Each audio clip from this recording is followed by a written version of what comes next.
Hi friends, ಎಲ್ಲರೂ ಹೇಗಿದ್ದೀರಾ? ಎಲ್ಲರೂ ಚೆನ್ನಾಗಿದ್ದೀರಾ ಅಂತ ಅಂದ್ಕೊಂಡಿದ್ದೀನಿ. ವೆಲ್ಕಮ್ ಟು ಅನುಪಮ ಪುಟ್ಟ ಪ್ರಪಂಚ. ಇವತ್ತು ನಾನು ಫ್ರೂಟ್ ಸಲಾಡ್ನ ಹೇಗೆ ಸುಲಭವಾಗಿ ಮಾಡ್ಕೋಬೋದು ಅನ್ನೋದನ್ನು ತಿಳಿಸ್ತಾ ಇದ್ದೀನಿ. ತುಂಬ ರುಚಿಯಾಗಿರುತ್ತೆ.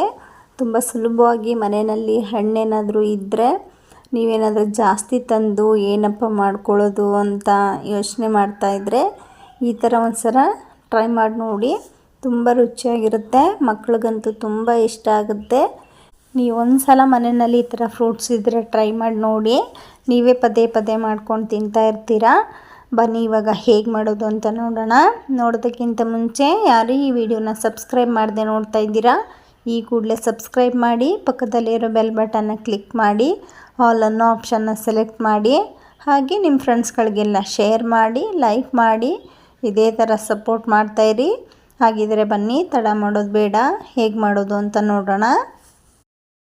ನೋಡಿ, ಇಲ್ಲಿ ನಾನು ಒಂದು ಪಾನ್ನ ತೊಗೊಂಡಿದ್ದೀನಿ. ಆ ಪಾನಿಗೆ 2 ಕಪ್ಪು ಹಾಲನ್ನು ಹಾಕೋತಾ ಇದ್ದೀನಿ. ನೀವು ಕಾಯಿಸಿ ಆರಿಸಿರೋ ಹಾಲನ್ನಾದರೂ ಹಾಕೋಬೋದು, ಹಾಗೆ ರಾ ಮಿಲ್ಕನ್ನಾದರೂ ಹಾಕೋಬೋದು. ನಾನು ಪರ್ಫೆಕ್ಟಾಗಿ ಕಪ್ಪು ಮೆಜರ್ಮೆಂಟಲ್ಲಿ ನಿಮಗೆ ತೋರಿಸ್ತಾ ಇದ್ದೀನಿ. 2 ಕಪ್ಪು ಹಾಲನ್ನು ಹಾಕ್ಕೊಂಡಿದ್ದೀನಿ.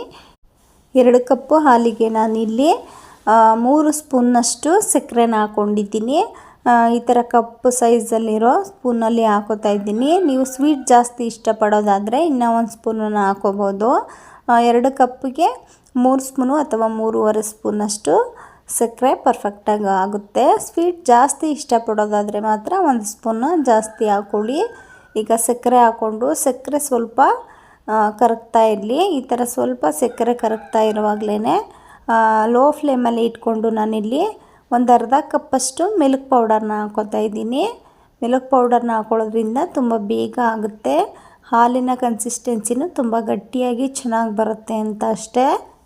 ಹಾಲಿನ ಪುಡಿನ ಹಾಕ್ಕೊಂಡು ನೀಟಾಗಿ ಒಂದು ಸಲ ಸ್ವಲ್ಪನೂ ಗಂಟಿರಬಾರ್ದು, ಆ ಥರ ಮಿಕ್ಸ್ ಮಾಡ್ಕೊಳ್ಳಿ. ತಳ ಹಿಡಿದ್ಬಿಡುತ್ತೆ. ಆದಷ್ಟು ನೀವು ನಾನ್ ಸ್ಟಿಕ್ ತವಾದಲ್ಲಿ ಮಾಡಿಕೊಂಡ್ರೆ ತುಂಬ ಈಸಿ ಆಗುತ್ತೆ. ನೋಡಿ, ಈ ಥರ ಹಾಲು ಪೌಡರೆಲ್ಲ ನೀಟಾಗಿ ಮಿಕ್ಸ್ ಮಾಡ್ಕೋಬೇಕು. ನೋಡಿ, ಸ್ವಲ್ಪನೂ ಗಂಟಿಲ್ಲ. ಹಾಲು ಬೇಗ ಕುದಿ ಬರೋಷ್ಟರೊಳಗಡೆ ನೀವು ಹಾಲನ್ನು ಪೌಡರ್ನ ಹಾಕ್ಕೊಂಡು ನೀಟಾಗಿ ಮಿಕ್ಸ್ ಮಾಡ್ಕೋಬೇಕು. ಬೇಗ ಕುದಿ ಬಂದುಬಿಟ್ರೆ ಹಾಲು ಮಿಕ್ಸ್ ಮಾಡೋದಕ್ಕಾಗಲ್ಲ, ಗಂಟಾಗಿಬಿಡುತ್ತೆ. ನೋಡಿ, ಇವಾಗ ಸ್ವಲ್ಪ ಬಿಸಿಯಾಗಿದೆ ಹಾಲು ಅಷ್ಟೇ, ಒಂದು 50% ಬಿಸಿಯಾಗಿದೆ. ಮಿಲ್ಕ್ ಪೌಡರ್ನ ಹಾಕ್ಕೊಂಡು ನೀಟಾಗಿ ಇದನ್ನು ಮಿಕ್ಸ್ ಮಾಡಿಕೊಂಡು ಒಂದು 10 ನಿಮಿಷ ಮೀಡಿಯಮ್ ಫ್ಲೇಮಲ್ಲಿ ಕುದಿಸ್ಕೊಳ್ಳಿ. ಹಾಲು ಕುದೀತಾ ಕುದೀತಾ ಕಮ್ಮಿ ಆಗಬೇಕು, ಅಲ್ಲಿವರೆಗೂ ನೀವು ಇದನ್ನು ಕುದಿಸ್ಕೋಬೇಕಾಗುತ್ತೆ. ನೋಡಿ, ನಾನು 10 ನಿಮಿಷ ಕುದಿಸ್ಕೊಂಡಿದ್ದೀನಿ. ಹಾಲು ಪೌಡರ್ ಹಾಕೋದ್ರಿಂದ ತುಂಬ ಬೇಗ ಹಾಲು ಗಟ್ಟಿಯಾಗುತ್ತೆ. ಹಾಲೆಲ್ಲ ಚೆನ್ನಾಗಿ ಕುದ್ದು ಈ ಥರ ಸ್ವಲ್ಪ ಗಟ್ಟಿ ಆದಮೇಲೆ ಇಲ್ಲಿ ನಾನು 3 ಸ್ಪೂನಷ್ಟು ಕಾರ್ನ್ಫ್ಲೋರ್ನ ತೊಗೊಂಡಿದ್ದೀನಿ. 3 ಸ್ಪೂನ್ ಆದರೆ ಸಾಕಾಗುತ್ತೆ. ನಿಮಗೆ ಇನ್ನೂ ಸ್ವಲ್ಪ ಗಟ್ಟಿ ಬೇಕು ಅಂತ ಅನ್ಸಿದ್ರೆ ಇನ್ನೂ 1 ಸ್ಪೂನನ್ನು ಹಾಕ್ಕೊಳ್ಳಿ. ನಾನು 3 ಸ್ಪೂನನ್ನು ಹಾಕ್ಕೊಂಡಿದ್ದೀನಿ. 3 ಸ್ಪೂನ್ ಕಾರ್ನ್ಫ್ಲವರ್ನ ಹಾಕ್ಕೊಂಡು ಅದಕ್ಕೆ ಒಂದು ಅರ್ಧ ಕಪ್ಪಷ್ಟು ನೀರನ್ನು ಹಾಕ್ಕೊಳ್ಳಿ. ಈ ಥರ ನೀರನ್ನು ಹಾಕ್ಕೊಂಡು ನೀಟಾಗಿ ಎಲ್ಲ ಮಿಕ್ಸ್ ಮಾಡ್ಕೊಳ್ಳಿ. ಸ್ವಲ್ಪನೂ ಗಂಟಿರಬಾರ್ದು. ನೋಡಿ, ಈ ಥರ ನಾನು ಗಂಟಿಲ್ದೇನೆ ಹಾಗೆ ನೀಟಾಗಿ ಮಿಕ್ಸ್ ಮಾಡ್ಕೊಂಡಿದ್ದೀನಿ. ಈ ಥರ ಮಿಕ್ಸ್ ಮಾಡಿಕೊಂಡು ಹಾಲು ಕುದೀತಾ ಇದೆ. ಈಗ ಫುಲ್ಲು ನೀವು ಲೋ ಫ್ಲೇಮಲ್ಲಿ ಇಟ್ಕೊಳ್ಳಿ. ಲೋ ಫ್ಲೇಮಲ್ಲಿ ಇಟ್ಕೊಂಡು ಕಾರ್ನ್ಫ್ಲವರ್ ಮಿಕ್ಸ್ ಮಾಡಿರೋದನ್ನು ಹಾಕ್ಕೊಳ್ಳಿ. ಹಾಕ್ಕೊಂಡ ತಕ್ಷಣ ನೀವು ಈ ಥರ ಮಿಕ್ಸ್ ಮಾಡ್ಕೋಬೇಕು, ಕೈ ಬಿಡಬಾರ್ದು. ಆ ಥರ ನೀಟಾಗಿ ಮಿಕ್ಸ್ ಮಾಡ್ಕೊಳ್ಳಿ, ಇಲ್ಲಾಂದರೆ ಬೇಗ ಗಟ್ಟಿಯಾಗೋ ಚಾನ್ಸಸ್ ಇದೆ. ನೀಟಾಗಿ ಮಿಕ್ಸ್ ಆಗೋದಿಲ್ಲ. ಕಾರ್ನ್ಫ್ಲವರ್ ಹಾಕಿದ್ಮೇಲೆ ಹಾಲೆಲ್ಲ ತೀರಾ ಬೇಗ ಗಟ್ಟಿಯಾಗಿಬಿಡುತ್ತೆ. ಅದಕ್ಕೋಸ್ಕರ ನೀವು ಲೋ ಫ್ಲೇಮಲ್ಲಿ ಇಟ್ಕೊಂಡು ಕಾರ್ನ್ಫ್ಲವರ್ ಹಾಕಿದ ತಕ್ಷಣ ನೀಟಾಗಿ ಮಿಕ್ಸ್ ಮಾಡ್ಕೋಬೇಕು. ಹಾಗೆ ಇದಕ್ಕೆ ನಾನು ಸ್ವಲ್ಪ ಕಲರ್ಗೋಸ್ಕರ ಒಂದು ಅರ್ಧ ಟೀ ಸ್ಪೂನಷ್ಟು ಅರಿಶಿನ ಪುಡಿನ ಹಾಕೋತಾ ಇದ್ದೀನಿ. ಅರಿಶಿನ ಪುಡಿನ ಹಾಕ್ಕೊಂಡು ನೀವು ಇದನ್ನು 2 ನಿಮಿಷ ಕುದಿಸ್ಕೊಂಡ್ರೆ ಸಾಕು, ಬೇಗ ಗಟ್ಟಿಯಾಗಿಬಿಡುತ್ತೆ. ನೋಡಿ, 1 ನಿಮಿಷಕ್ಕೆ ಎಷ್ಟು ಗಟ್ಟಿಯಾಗ್ತಾ ಬರ್ತಿದೆ ಹಾಲು ಅಂತಂತ. ಕಾರ್ನ್ಫ್ಲವರ್ ಹಾಕಿದ್ಮೇಲೆ ಬೇಗ ಗಟ್ಟಿಯಾಗುತ್ತೆ, ಜಾಸ್ತಿ ಏನು ಟೈಮ್ ಹಿಡಿಯೋದಿಲ್ಲ. ತಳ ಕಚ್ಚಬಾರ್ದು, ಆ ಥರ ನೀಟಾಗಿ ನೀವು ಈ ಥರ ಮಿಕ್ಸ್ ಮಾಡ್ಕೋಬೇಕಾಗುತ್ತೆ. ಅದಕ್ಕೋಸ್ಕರ ನೀವು ಆದಷ್ಟು ನಾನ್ ಸ್ಟಿಕ್ ತವಾನ ಯೂಸ್ ಮಾಡಿದ್ರೆ ತುಂಬ ಈಸಿ ಆಗುತ್ತೆ. ನೋಡಿ, ಇವಾಗ ಗಟ್ಟಿಯಾಗಿದೆ, ಕರೆಕ್ಟ್ ಕನ್ಸಿಸ್ಟೆನ್ಸಿನಲ್ಲಿ ಬಂದಿದೆ. ಇಷ್ಟು ಗಟ್ಟಿಯಾದರೆ ಸಾಕು. ಈಗ ಇದನ್ನು ನೀವು ಫ್ಲೇಮ್ನ ಆಫ್ ಮಾಡಿಬಿಟ್ಟು ಇದನ್ನು ಸ್ವಲ್ಪ ಲಿಡ್ನ ಕ್ಲೋಸ್ ಮಾಡಿ ತಣ್ಣಗಾಗೋದಕ್ಕೆ ಬಿಡಬೇಕು. ಸ್ವಲ್ಪ ತಣ್ಣಗಾದ್ಮೇಲೆ ನೀವು ಒಂದು ಅರ್ಧ ಗಂಟೆ ಫ್ರಿಜ್ನಲ್ಲಿ ಇಟ್ಕೊಂಡು ತೆಕ್ಕೋಬೋದು. ನೋಡಿ ನಾನಿಲ್ಲಿ ಒಂದು ಅರ್ಧ ಗಂಟೆ ಫ್ರಿಜ್ನಲ್ಲೇ ಇಟ್ಕೊಂಡು ತೆಕ್ಕೊಂಡು ಬಂದಿದ್ದೀನಿ ಎಷ್ಟು ಗಟ್ಟಿಯಾಗಿದೆ ಅಂತಂತ. ನೀವು ಇನ್ನೂ ಒಂದು ಸ್ಪೂನು ಕಾರ್ನ್ಫ್ಲವರ್ ಹಾಕಿದ್ರೆ ಇನ್ನೂ ಗಟ್ಟಿಯಾಗುತ್ತೆ. ಆವಾಗ ನೀವು ಮಿಕ್ಸರ್ ಜಾರ್ಗೆ ಹಾಕ್ಕೊಂಡು ಗ್ರೈಂಡ್ ಮಾಡ್ಕೋಬೇಕಾಗತ್ತೆ. ಇವಾಗ ಪರ್ಫೆಕ್ಟ್ ಕನ್ಸಿಸ್ಟೆನ್ಸಿನಲ್ಲಿರೋದ್ರಿಂದ ನಾವು ಮಿಕ್ಸರ್ ಜಾರ್ಗೇನು ಹಾಕೋ ಅವಶ್ಯಕತೆ ಇಲ್ಲ. ಇನ್ನೂ ಗಟ್ಟಿಯಾದರೆ ಮಾತ್ರ ಹಾಕ್ಕೊಳ್ಳಿ.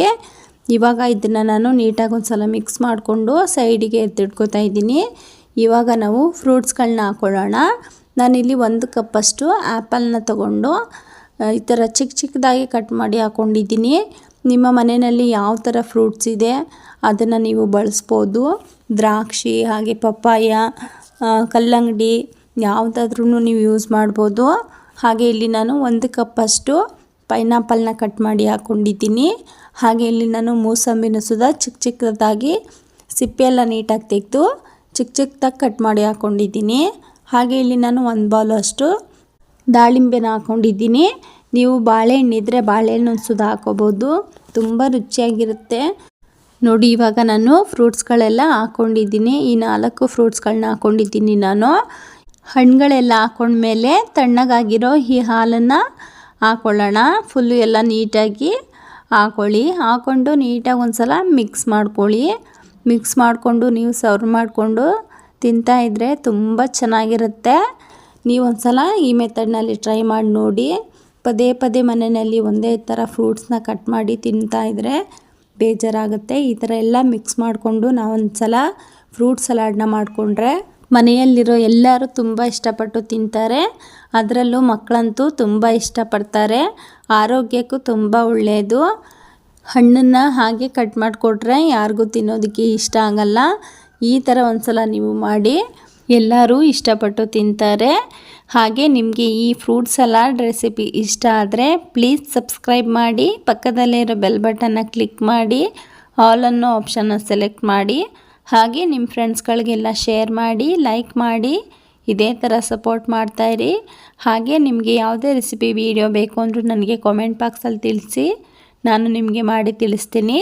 ಹಾಗೆ ನೀವು ಈ ರೆಸಿಪಿನ ಮಾಡಿ ನನಗೆ ಕಾಮೆಂಟ್ ಬಾಕ್ಸಲ್ಲಿ ತಿಳಿಸೋದನ್ನು ಮರಿಬೇಡಿ. ಇದೇ ಥರ ನೆಕ್ಸ್ಟ್ ವಿಡಿಯೋದೊಂದಿಗೆ ಸಿಗೋಣ. Thanks for watching.